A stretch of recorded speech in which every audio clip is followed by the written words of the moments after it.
नमस्कार, आपका बहुत बहुत स्वागत है। मैं हूं आपके साथ वर्षा शर्मा। रुक करेंगे देश और दुनिया की तमाम खबरों की ओर। राष्ट्रपति द्रौपदी मुर्मू ने मथुरा में श्री कृष्ण जन्म स्थान पहुंचकर दर्शन और पूजन किया।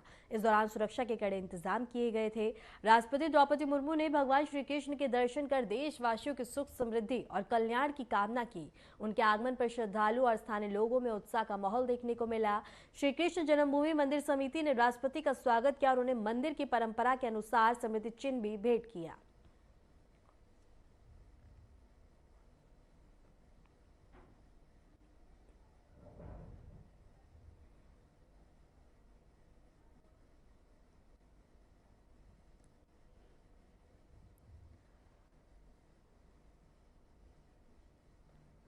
प्रधानमंत्री नरेंद्र मोदी ने भारत मंडपम में वर्ल्ड फूड इंडिया 2025 प्रदर्शनी का उद्घाटन किया। इस अवसर पर केंद्रीय खाद्य प्रसंस्करण उद्योग मंत्री चिराग पासवान और खाद्य उद्योग एवं रेलवे राज्य मंत्री रवनीत सिंह बिष्ट भी उपस्थित रहे।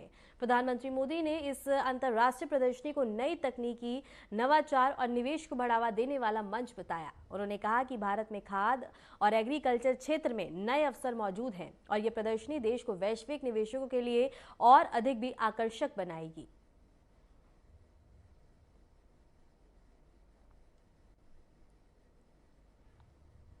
वर्ल्ड फूड इंडिया में आप सभी का बहुत बहुत अभिनंदन।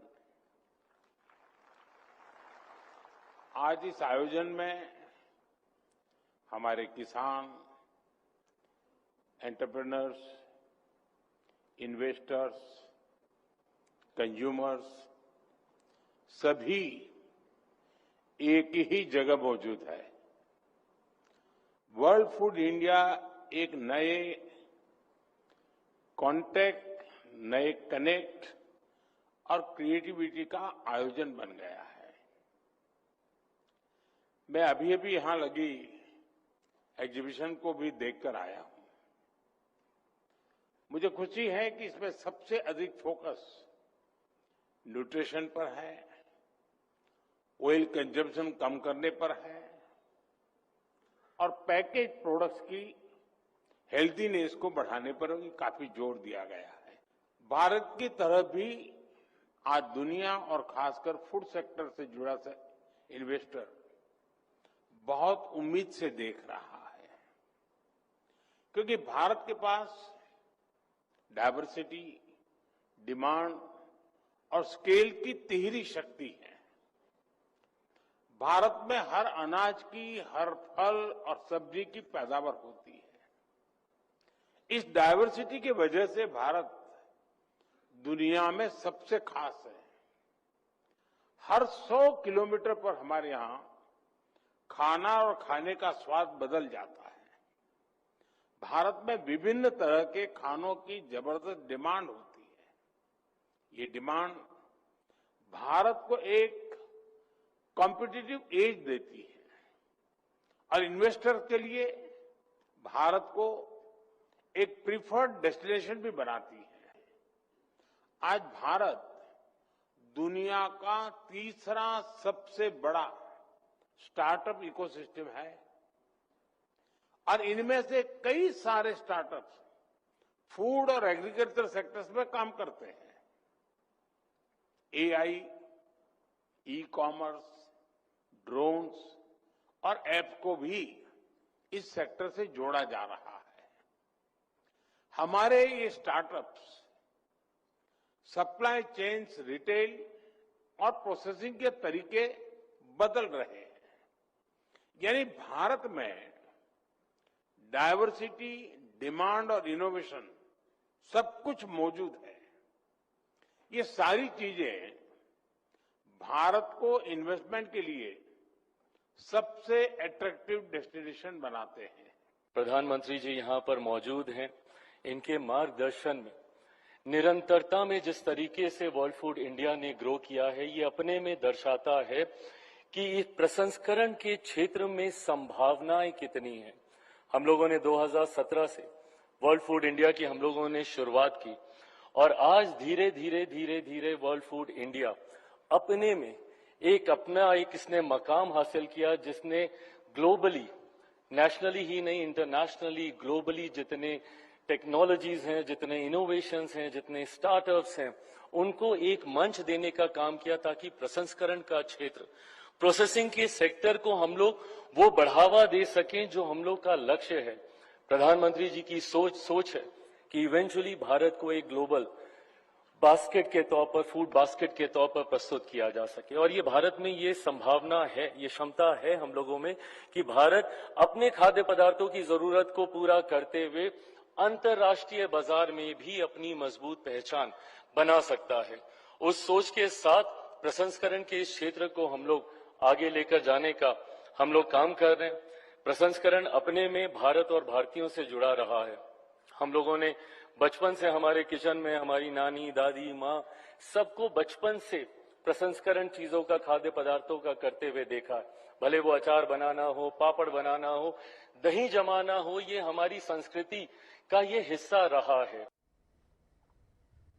हरियाणा के मुख्यमंत्री नायब सिंह सैनी ने आज पानीपत में बीजेपी कार्यालय का उद्घाटन किया। इस मौके पर उन्होंने सरकार की उपलब्धियों को गिनाते हुए कहा कि उनकी सरकार तेजी से जनता से किए गए वादों को पूरा कर रही है। मुख्यमंत्री सैनी ने बताया कि हमारे 2017 संकल्प थे और हमने उनमें से 72 संकल्प पूरे कर दिए हैं और 90 संकल्प इस साल के अंत तक पूरे हो जाएंगे। इस गति से हमारी सरकार काम कर रही है। हमने कहा था कि हम जो बात बोलते हैं उसका पूरा जरूर करते हैं।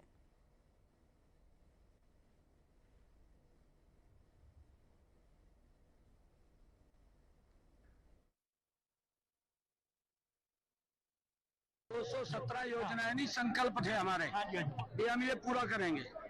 हमने उन संकल्पों में से 42 संकल्प तो पूरे कर दिए हैं, 90 संकल्प इस साल के अंत तक पूरे हो जाएंगे।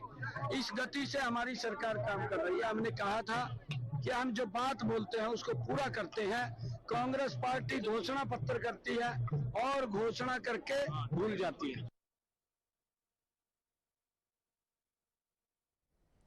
मध्य प्रदेश के मुख्यमंत्री मोहन यादव ने घोषणा की है कि राज्य में योजना फिर से शुरू की जाएगी। उन्होंने कहा कि सरकार सोयाबीन की फसल के लिए न्यूनतम समर्थन मूल्य के रूप में बता दें कि 5,328 रुपये प्रति क्विंटल देने के लिए प्रतिबद्ध है। सीएम मोहन यादव ने किसानों को निर्देश दिए कि वे पहले पोर्टल पर अपनी फसल का पंजीकरण कराएं, इसके बाद वे अपनी फसल मंडियों में बेच सकते हैं। उन्होंने यह भी स्पष्ट किया कि यदि मंडी भाव और एमएसपी में अंतर रहेगा तो सरकार यह अंतर किसानों को जरूर देगी। मध्य प्रदेश सरकार सदैव किसान कल्याण को प्रोत्साहन देती है और मध्य प्रदेश की सरकार सच्चे अर्थों में किसानों के हितों को सर्वोपरि स्थान भी देती है। यही कारण है कि हमने इस वर्ष जो मध्य प्रदेश भारत सरकार के यशस्वी प्रधानमंत्री ने किसानों के लिए 5,328 रुपये जो सोयाबीन का एमएसपी का रेट डिसाइड किया है, हमारा प्रयास है कि सरकार के माध्यम से किसानों को एमएसपी का पूरा रेट मिले। हमने इसमें एक अच्छी योजना लागू की है कि हम अपने किसानों को सोयाबीन के भाव में भावांतर योजना का लाभ दें, जिसमें किसान पहले की तरह मंडियों में सोयाबीन का विक्रय करेगा। अगर एमएसपी से कम कीमत पर सोयाबीन बिकता है तो किसानों की घाटे की भरपाई हम भावांतर योजना के तहत सरकार से कराने वाले हैं। अर्थात जिस किसान का FAQ जिस प्रकार से होगा उसका विक्रय मूल्य और न्यूनतम समर्थन मूल्य के बीच की अंतर की राशि सरकार देगी। जहां अतिवृष्टि से, बाढ़ से, कई कारण से फसल का नुकसान हुआ, उनको राहत की राशि दी है। इसी प्रकार से पीला मोज़ेक के लिए मैं खुद भी रतलाम और कई जिलों के अंदर खेतों के अंदर जाके देखी थी। कलेक्टर उसका सर्वे कर रहे हैं और जिस किसी ढंग से भी फसल का नुकसान हुआ है सरकार उसकी भी भरपाई करेगी। फिलहाल रुकते एक छोटे से ब्रेक के लिए, बने रहे हमारे साथ।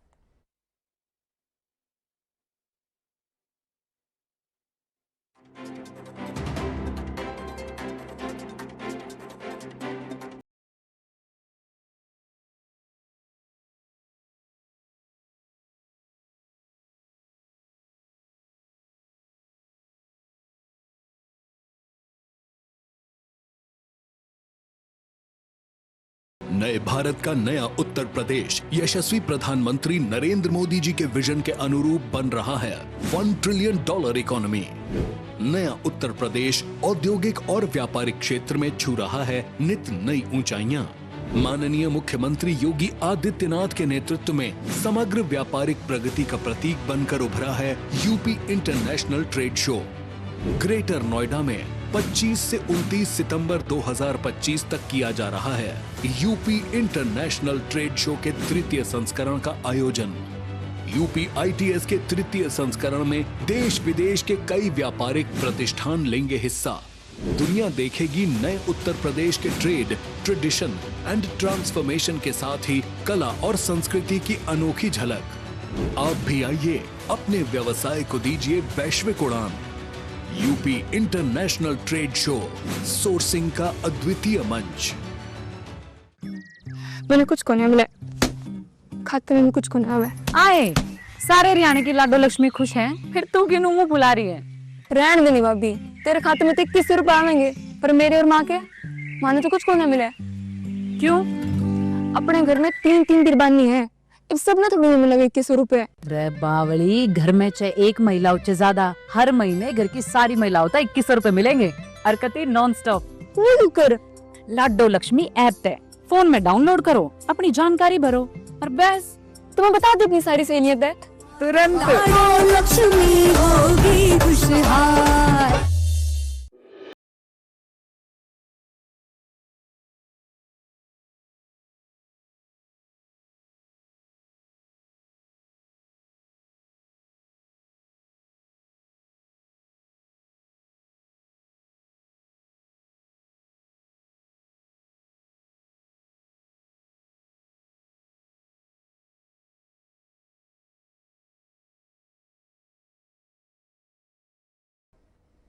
ब्रेक के बाद स्वागत है। खबरों में आगे बढ़ते हैं। मुख्यमंत्री मोहन यादव ने किसानों के लिए बड़ा आश्वासन दिया है। उन्होंने कहा कि किसी भी प्राकृतिक आपदा से प्रभावित किसानों को पहले भी बाढ़ राहत राशि जारी की जा चुकी है और आगे भी किसी किसान का नुकसान नहीं होने देंगे। मुख्यमंत्री ने विशेष रूप से सोयाबीन किसानों के लिए कहा है कि वर्तमान MSP रेट 5,328 रुपए प्रति क्विंटल को सरकार सुनिश्चित करेगी। किसानों को अपने माल मंडियों में बेचने के बावजूद पंजीकरण कराना होगा, जिस आधार पर घटाई गई राशि सरकार द्वारा पूरी की जाएगी।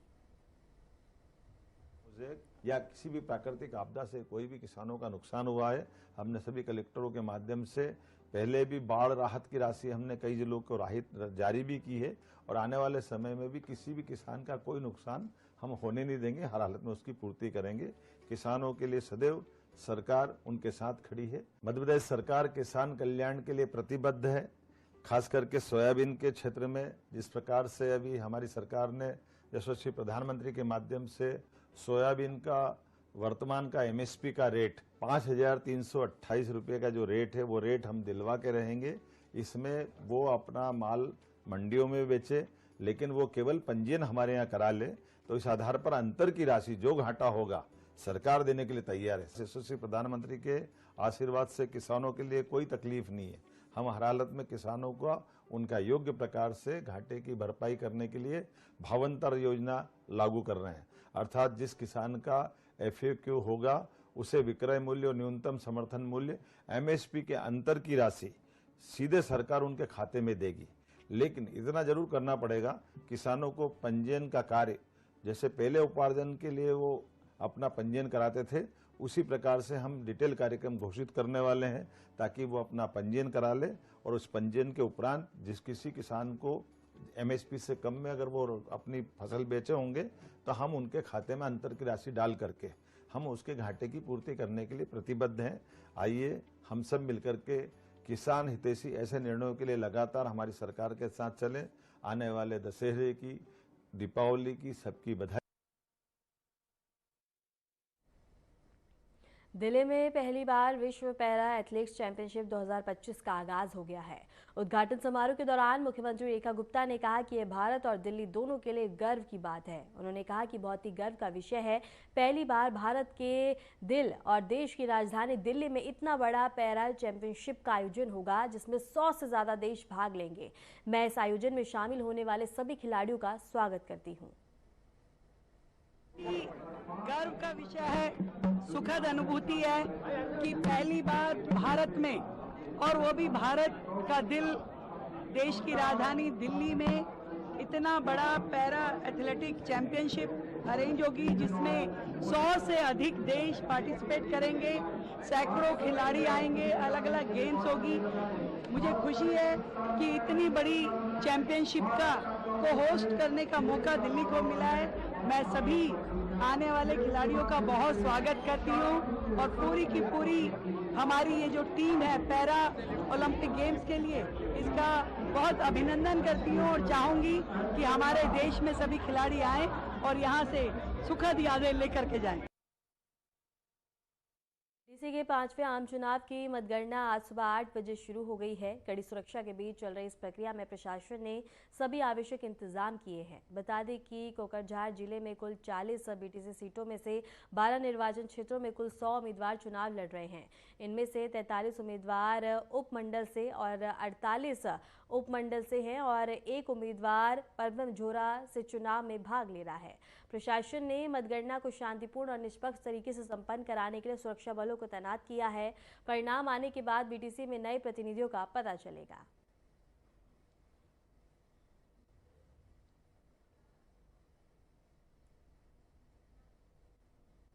देश भर में शारदीय नवरात्रि 2025 की धूम जारी है। राजधानी दिल्ली के छतरपुर स्थित कात्यायनी शक्तिपीठ मंदिर में श्रद्धालुओं की भारी भीड़ देखी गई, जहां भक्तजन माता कात्यायनी के दर्शन कर सुख समृद्धि और स्वास्थ्य की कामना कर रहे थे। वहीं उत्तर प्रदेश के अयोध्या स्थित बड़ी देवकाली मंदिर में भी देवी दुर्गा के 5वें स्वरूप की विधि पूर्वक पूजा अर्चना संपन्न हुई। तो वहीं उत्तराखंड के हरिद्वार में सुरेश्वरी देवी मंदिर में सुबह की आरती के साथ नवरात्रि उत्सव का धार्मिक आयोजन संपन्न हुआ। अगर बात जम्मू कश्मीर के कटरा में वैष्णो देवी मंदिर की करें तो वहां भी श्रद्धालु की लगातार भीड़ ने धार्मिक उत्साह को और भी ज्यादा बढ़ा दिया। वहीं हिमाचल के शक्तिपीठ माता श्री नैना देवी मंदिर में भी भक्त माता के आशीर्वाद के लिए प्रार्थनाओं में मग्न होते हुए नजर आ रहे हैं। और ये तस्वीरें हम आपको दिखा रहे हैं जहां देश भर में बता दें कि नवरात्रि की धूम देखने को मिल रही है। 5वें स्वरूप की विधि पूर्वक पूजा अर्चना की जा रही है। पहली तस्वीर उत्तर प्रदेश की दिखा रहे हैं हम, दूसरी तस्वीर उत्तराखंड की है, तीसरी दिल्ली की है, चौथी जम्मू कश्मीर, 5वीं हिमाचल प्रदेश की है। और 5वीं जगह पे आप देख सकते हैं कि किस तरह से माता की आराधना पूजा अर्चना की जा रही है और अपने परिवार के सुख समृद्धि और स्वास्थ्य की कामना करते हुए लोग नजर आ रहे हैं। और श्रद्धालुओं के लिए तमाम व्यवस्था भी की गई है। और इसके साथ ही आप देख सकते हैं 5वीं जगह पे किस तरह से आरती और भक्त भक्ति में मग्न होते हुए नजर आ रहे हैं। और इसके साथ ही माता रानी की पूजा आराधना सुबह से ही लंबी लंबी कतारों में लगकर बता दें कि माता को प्रसन्न और उनकी आराधना करते हुए नजर आ रहे हैं। और इसके साथ ही आप तस्वीरों में साफ देख सकते हैं कि लोग कतारों में लगकर अपनी अपनी बारी का इंतजार कर माता की आराधना कर रहे हैं। शारदीय नवरात्रि 2025 के 5वें दिन शहर में गरबा की रौनक देखने को मिली। शहर के विभिन्न क्षेत्रों में नवरात्रि महोत्सव के तहत हजारों लोग पारंपरिक वेशभूषा में गरबा नृत्य करते हुए नजर आए। शहर की गलियों और पंडालों में रंग बिरंगी रोशनी और उत्सव का माहौल लोगों को मोहक अनुभव दे रहा था। बच्चों से लेकर बुजुर्ग बता दें कि हर उम्र के लोग इस धार्मिक और सांस्कृतिक आयोजन का हिस्सा बने हैं। सूरत से ये तस्वीरें हम आपको दिखा रहे हैं जहां गरबा का उत्सव काफी ज्यादा देखने को मिल रहा है। नवरात्रि में बता दें कि लोग पारंपरिक वेशभूषा पहनकर इस गरबा में हिस्सा लेते हुए नजर आ रहे हैं, जहां बच्चों से लेकर बुजुर्ग से लेकर युवा तक सभी इसमें बढ़ चढ़कर हिस्सा ले रहे हैं।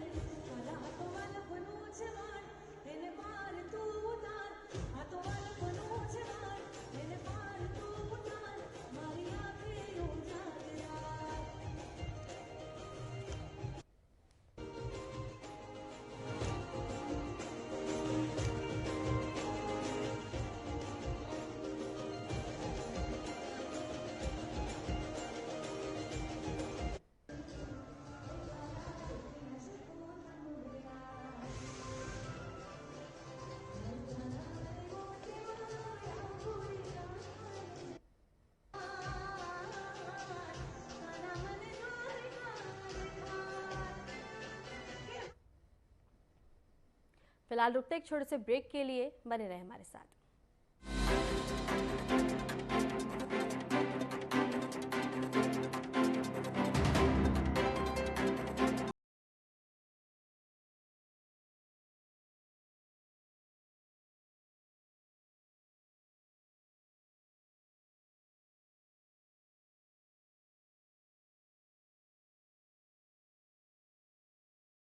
2047 में कैसा होगा विकसित भारत का विकसित उत्तर प्रदेश? क्या आप चाहते हैं कि कृषि क्षेत्र में नवाचार और पशुधन की समृद्धि से बढ़े अन्नदाता की आमदनी, गांव-गांव तक पहुंचे चौड़ी सड़कें, हवाई यात्रा के लिए किसान की जेब में हो पैसे, विश्व स्तरीय शिक्षा और वर्ल्ड क्लास इलाज, बढ़े उद्योग, रोजगार, नौकरी और अपना व्यापार, रिन्यूएबल और ग्रीन एनर्जी हो यूपी में फुल, ताकि कभी न हो पत्ती गुल। डीप टेक, एआई और इलेक्ट्रॉनिक संसाधनों का बिछे जाल, सांस्कृतिक धरोहर का पुनर्जागरण और गौरव काल। क्या आप चाहते हैं ऐसा उत्तर प्रदेश? अगर हाँ तो उठाइए मोबाइल, क्यूआर कोड को स्कैन करें और पोर्टल samarthuttarpradesh.up.gov.in पर लिखकर या बोलकर दर्ज कराएं सुझाव। आपके सुझाव से बनेगा विकसित यूपी का रोड मैप और मूल्यवान सुझाव देने वाले किए जाएंगे सम्मानित, क्योंकि आपकी राय विकसित यूपी बनाए। ए जीजी 23 21 की बावली हो रही है, कदे 23 कदे 21 चल। ए जीजी मोदी जी और सनी जी ने लाडो लक्ष्मी का वादा पूरा कर दिया से। वो इब 23 साल के ऊपर हम सारी बहन बेटी के खाते में 2100 रुपए भेजेंगे हर महीने नॉन स्टॉप। है सपना से के पूरा सपना पूरा कब करोगा? चल लाडो लक्ष्मी ऐप पे अपनी आईडी और जानकारी डाल दो और बैठ जाओ। भाई मैं तो वही सूट लाऊंगी जो देखा था हमने। लाडो लक्ष्मी होगी खुशहाल।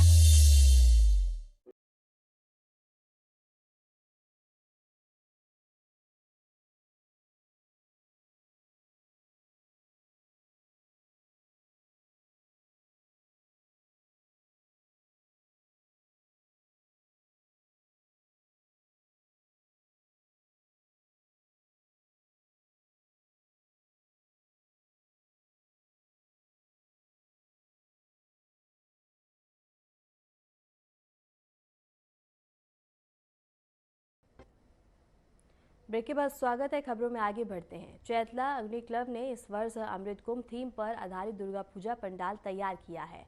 इस पंडाल को सजाने में सैकड़ों रुद्राक्ष मालाओं का विशेष प्रयोग किया गया, जो इसे और भी भव्य और आकर्षक बनाते हैं। पंडाल का उद्देश्य धार्मिक भावना के साथ साथ सांस्कृतिक और कलात्मक प्रस्तुति को भी दर्शाना है। आयोजकों का कहना है कि इस पंडाल के माध्यम से श्रद्धालु और आगंतुकों को एक अद्भुत यादगार अनुभव मिलेगा।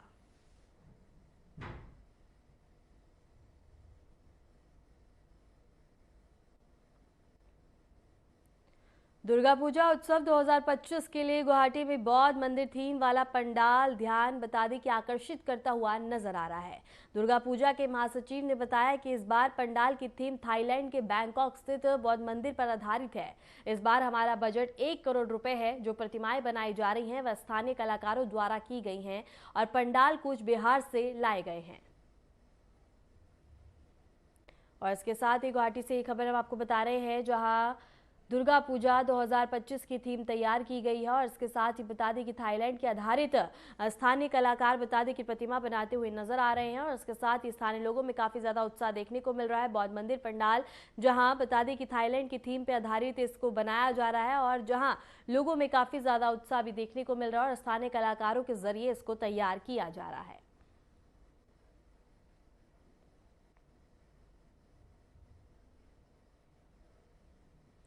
केरल तेलंगाना में जलभराव बता दें कि काफी ज्यादा है और शहर में भारी बारिश के बाद कई क्षेत्रों में जलभराव की समस्या उत्पन्न हो गई है। लोगों को आने जाने में परेशानी का सामना करना पड़ रहा है। वहीं नगर निगम की टीम राहत और बचाव कार्य में जुटी है। तो बता दें कि वहां तेलंगाना के रागारेड्डी जिले में भी मीरपेट नगर निगम क्षेत्र के बालापुर मंडल और मिथिला नगर कॉलोनी में भारी बारिश के कारण जलभराव देखा गया। स्थानीय प्रशासन ने प्रभावित इलाकों में पानी निकासी और राहत कार्य तेज कर दिए हैं। केरल से एक खबर हम आपको बता रहे हैं, जहां लगातार हो रही मूसलाधार बारिश के बाद हालात काफी ज्यादा बेकाबू होते हुए नजर आ रहे हैं। रास्ते जलमग्न हो गए हैं, लोगों को आने जाने में परेशानी हो रही है, लेकिन प्रशासन राहत बचाव कार्यों में लगा हुआ है और राहत कार्य को तेज किया गया है।